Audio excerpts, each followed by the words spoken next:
Welcome to Surviving a Borderline, the podcast for anyone in any relationship type with someone with borderline personality disorder.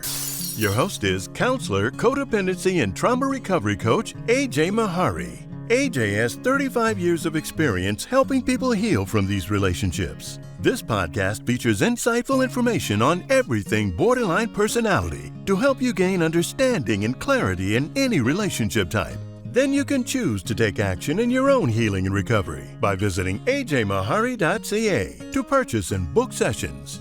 Here's your host, AJ Mahari. Response to a comment on the channel here. In this video I did the borderline one-sided narrative. The commenter said there's no point in even explaining yourself or defending yourself to folks with the angry victim mentality. Well, just let me parse something here to start with. Lots of people with codependency can have an angry victim mentality. So it's not just something that people with BPD have. That said, however, I'm not saying that people with BPD and their victim mentality is the exact same as what can be a really unconscious victim mentality for a lot of people with codependency unless they get into their own healing recovery journey as well. But this person's saying no sense trying to defend yourself with someone with the angry victim mentality. Just ignore them. BPD only needs this: the 12-step rooms and DBT. That's ridiculous. Okay, with all due respect, commenter, that's absolutely abjectly false and ridiculous. Where do you people get this misinformation from? And why do so many share it with me? Seriously, it is frustrating. Okay, so this person thinks that people with BPD just need 12-step rooms or to be in a 12-step group, which nothing could be further from the flippin' truth, and it doesn't even help people with codependency. Don't go to Codependence Anonymous and expect that that's going to work instead of therapy. It isn't. 12-step rooms and DBT. Nothing could be further from the truth. And then the commenter says, that's all they need: 12-step programs, rooms, and DBT. Or nothing. What? Ignore them if they won't do that. What? What part of that? The nothing? Because many of them are doing nothing. And 12-step rooms in DBT isn't going to help them one iota or make them more worthy of your communicating to them, of them being able to hear you or see you or understand you or conjure you up as like for the person that you are versus their own self-referential nightmare of what's going on inside of them internally and why they have no object constancy for other, self or other, and why BPD is a highly relational disorder in many ways. The other part of this comment that I find just so perplexing is people with BPD only need 12-step rooms in DBT or nothing. Ignore them if they won't do that. Wow. Should you ignore them because they're doing nothing? Should you ignore them because they can't relate to you properly and because you're all like into wanting them to be who you thought they were, but they're not in the fantasy bond, etc.? It's a little perplexing here because so ignore them if they're doing nothing, I guess, in terms of helping themselves out. But don't talk to them again if they're doing 12-step groups and DBT only because that's not going to help either. But then the commenter says, ignore them if they won't do that. So either be in 12-step groups, DBT, or both, and or doing nothing. And it sounds like a highly confusing, erroneous, misinforming comment. But aside from that, maybe also codependent denial massively because you can't just ignore them. Like, how are you going to just ignore them? It isn't all going to go away if you ignore them. So what kind of coping or what kind of working anything through is that exactly? Ignore them if they won't do what you want them to do. Ignore them if they can't be who you thought they were. Ignore them if they refuse to do what you need them to do. It doesn't work. But the point is, should you be pursuing them? Should you keep trying to rescue and fix and change them? No. But there's something in between. This commenter's way out there. Just ignore them if they won't, do nothing or do DBT in a 12-step room? What? No, it doesn't make any sense. And so I'm just here to say, I don't know what anymore these days sometimes, but ignoring somebody with BPD that you either dated, felt like you loved, thought that you knew, were in a relationship with, maybe married and had children, you can't just ignore them. Sure, you want to go no contact and you want to take care of yourself. You need to get some help for that. I'm out here to work with you if I resonate with you, but you can't just ignore them. Trust me on this. There are not many people who can stop thinking about them long enough to be ignoring anything about their existence or what's happened or the lack of closure, the rupture, all the episodes of rupture, all of the things that they were doing that they did that hurt you so badly. So I don't know how people are coming up with this misinformation. What I think is really kind of ironic about this comment, because like you can't defend yourself against an angry victim mentality. Why would you want to be defending yourself in the first place? Because you see, there's inherent significant codependency in the person who puts this on my channel, this comment, because it's just nonsensical from the beginning to the end, and it kind of fights with itself all by itself. I hope you can recognize one thing. If you've tried to explain yourself to borderline, if you still feel like you'd want to, or if they could just understand that you didn't understand this about them and that about them, and so now you do, so you think you can do it all better, right, than you did it before. No, you can't. You won't be able to take any more of what it is that they do, or their abuse, whether intentional or not. Just because you understand BPD a little bit better, what do you want to volunteer for that again? Well, that's codependency. And with the codependency also is the reality that why would you feel like you need to explain yourself to anybody in the first place? When explaining yourself to somebody with BPD is next to impossible, especially like if they've had no treatment, etc. But I even hesitate to say that anymore because there's so much misinformation out there, and I don't know, it lands in a lot of comments on this channel. And that part I don't understand unless people aren't really listening to much of what I have to say. Some people, sometimes. And the really interesting, seemingly increasing little pattern of people that want to push back against everything I say, especially on the YouTube channel.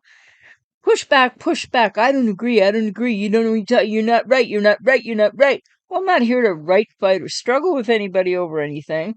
These pushbacks on my channel, they're saying, well, I agree with this comment, or I don't agree with you because I don't think that, whatever, blah, blah, blah, which, people have a right to, have different feelings, etc.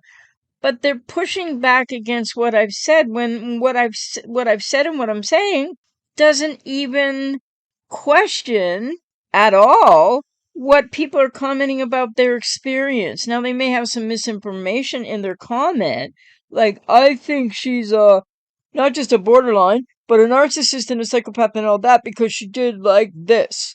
And that's what I might say something about, but not ever a person's own experience. And yet, even within that, people are pushing back because, I don't know, is it that people aren't listening? Is it that people just come, in whatever pain, whatever circumstance, situation, relationship type you have or have had with somebody with BPD, and you just want to vent what you have to say regardless? I don't know what it is, but it's interesting because this is done by a lot of people with codependency. And yeah, people that are totally not knowing what to do anymore with themselves and how much of themselves they've lost, whether that relationship was a significant other relationship or it's a parent with BPD or it's a sibling with BPD, a friend, a coworker, a neighbor, whatever the relationship type might be. But people are feeling like they need to defend themselves ostensibly because there's some codependency there. Why would you think that explaining yourself is going to help? Defending yourself, it doesn't help. And also thinking that if they're doing nothing, or whatever else the commenter suggested they do, which is not enough for real change on the part of people with BPD, a lot of people are going to be dealing with somebody with borderline personality disorder in your life who might not even be diagnosed, might have patterns of, or even if they're diagnosed, if they're untreated, they're not going to be taking personal responsibility, personal accountability. They're not going to know how to repair a rupture after an episode of splitting or, devaluing you, etc., being either the silent treatment, pulling away from you, or raging and blaming you for everything.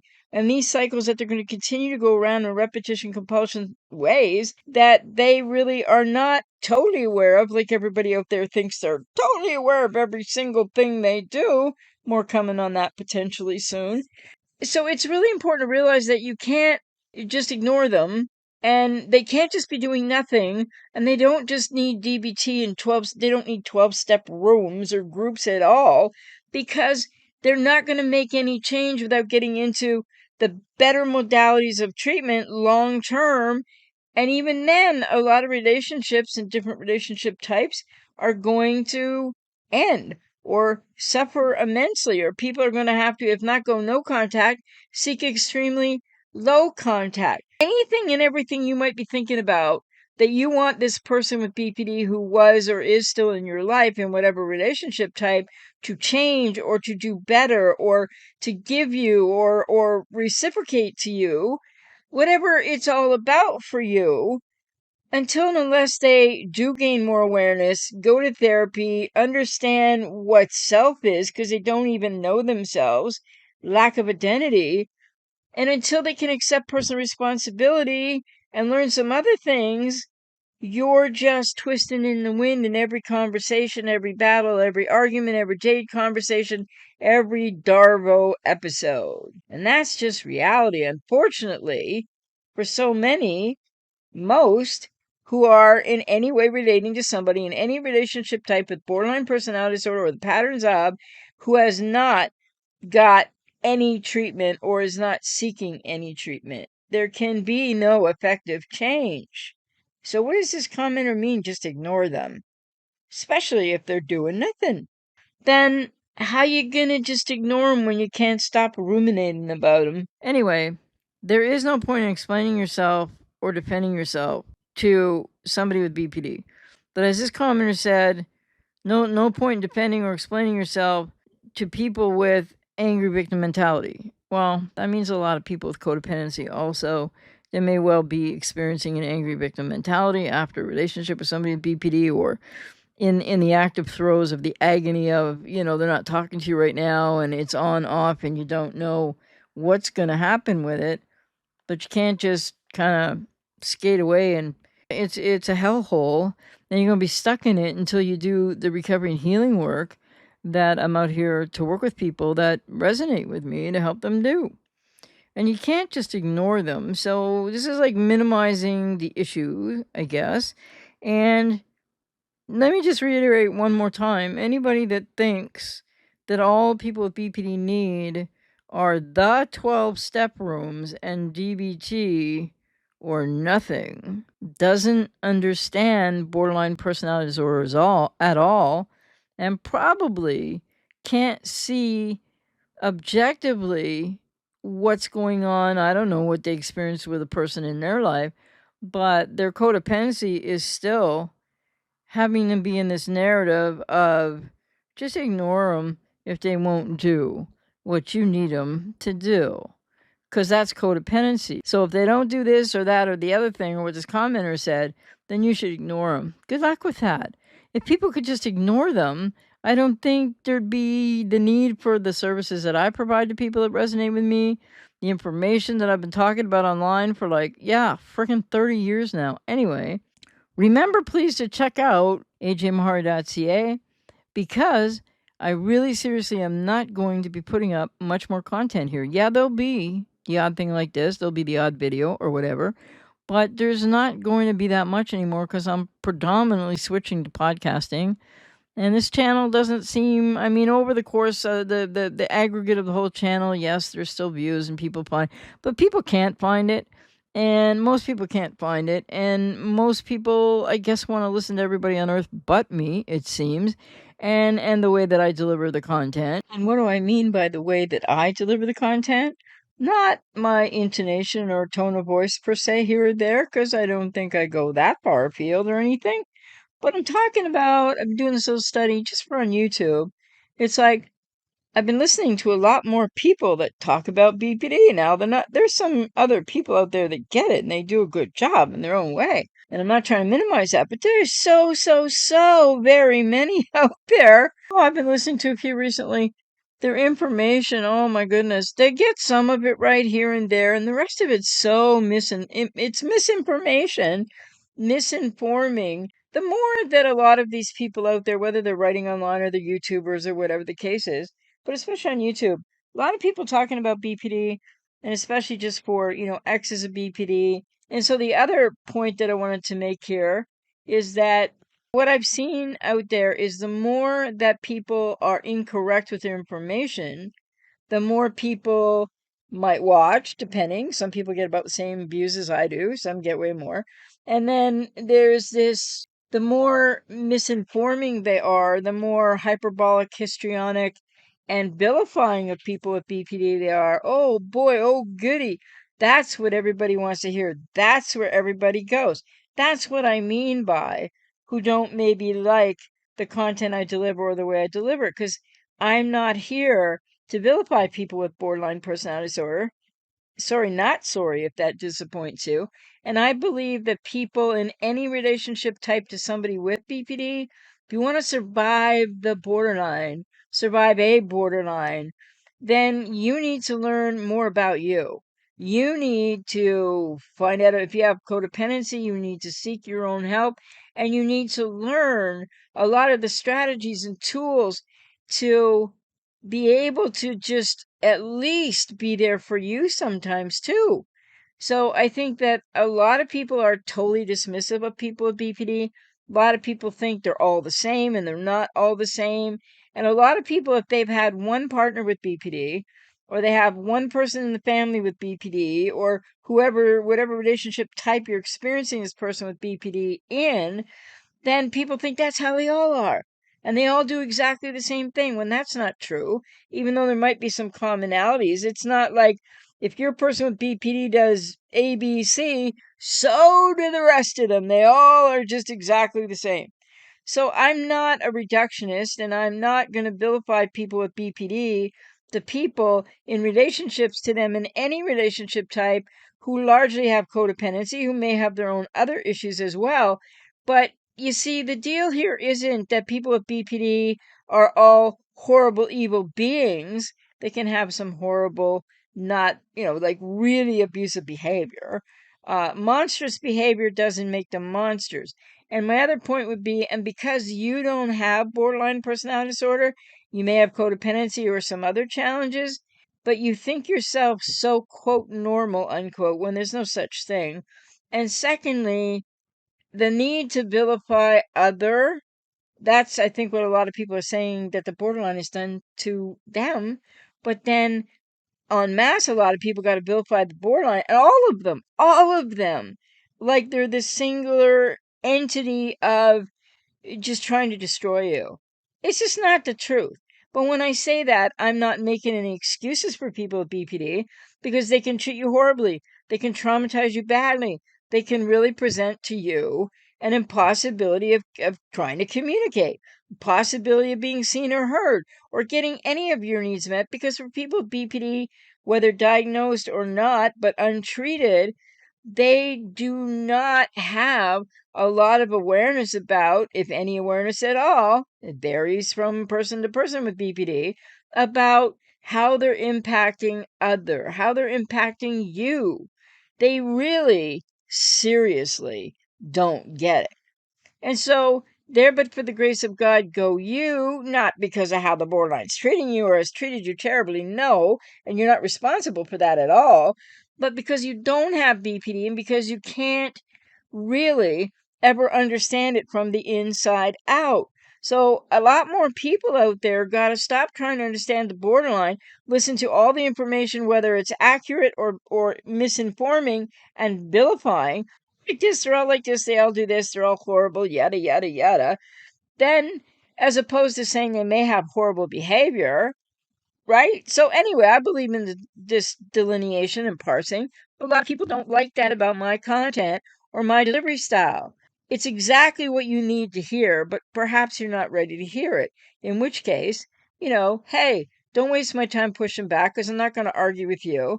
Because if I can humbly say it, if you're having a relationship of any type with somebody with BPD, you're not going to be the expert in it that I happen to be.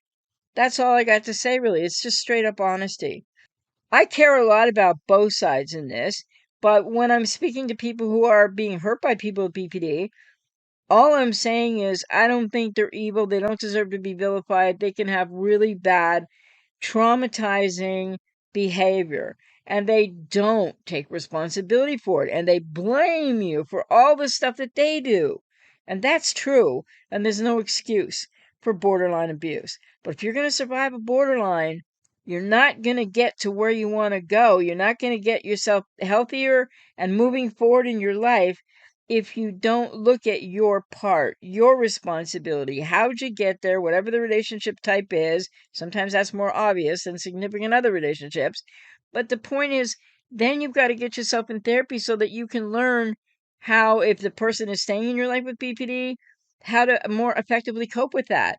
Because otherwise, everybody's losing themselves to people with BPD. And I am no BPD apologist. And I had somebody say something on a video recently. Funny that comment is not there anymore because I'm not putting up with stuff like this anymore. But on the YouTube channel, they said that I was making excuses for people with BPD. Excuse me, no, I'm not.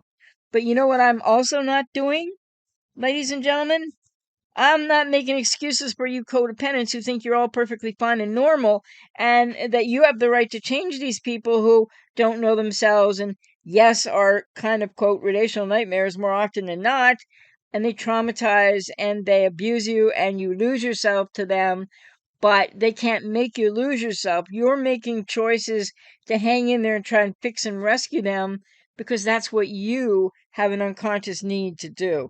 So I'm not just holding people with BPD accountable. I'm holding people with codependency accountable. And I'm not making excuses on either side for anybody's behavior. So I hope that makes that crystal clear. And that should be helpful to many and probably annoying and not what many want to hear. I'm just talking to a computer right now with a microphone and a screen. I don't know who's listening, right? You're not all going to be the same. But if you hear nothing else that what I've said here, please hear that I'm not here to invalidate your experience. I might be here to say, wow, the way you're explaining that doesn't make any sense because it's misinformation or you're misunderstanding something, but I won't be in any way trying to say anything about your absolute experience or how you just feel about your experience. Not only all my education, but all my lived experience on both sides of cluster B, and coming from a narcissistic dysfunctional family of origin, wherein there were relatives with BPD, relatives with NPD, some comorbid, relatives with psychopathy, and I'm not saying all my, but a lot of my relatives, it's intergenerational trauma in a family system, and it's really like a lot of other people out there, a lot to behold. So just remember, you can't just ignore the borderline. I do deliver content the way I do deliver it. I think that it has a place, holds meaning more for some people than others. I'm never going to be, quote, popular, unquote, but that's okay because, yeah, I don't care about that. So you need to think more about what's happening to you and how bad you feel. How stressed are you? This can impact not only your mental health, your emotional well-being, but your physical well-being, as well as your spiritual well-being, and often even financial well-being. I don't make any apologies for people with BPD whatsoever, but I'm not going to make apologies or be enabling people to stay codependent, because that's not what I'm here for either. So anyway, I hope that you find this podcast helpful, and there'll be much more coming. And it won't be that much focused on codependency. Got into a bit here. If you want to survive a borderline, guess what? It's not really all about the borderline. It's not really about understanding it to the nines forever and ever more. It's about learning to shift your focus back to you. And what do you need to learn how to do better for you? Whether you're still with somebody or in some relationship type or other with the borderline or not. Thanks for listening to Surviving a Borderline. If you found this podcast helpful, please hit the follow button and leave a 5-star rating wherever you listen to podcasts, and or subscribe to this podcast at survivingaborderline.com so you can stay up to date with new episodes and keep on increasing your own understanding.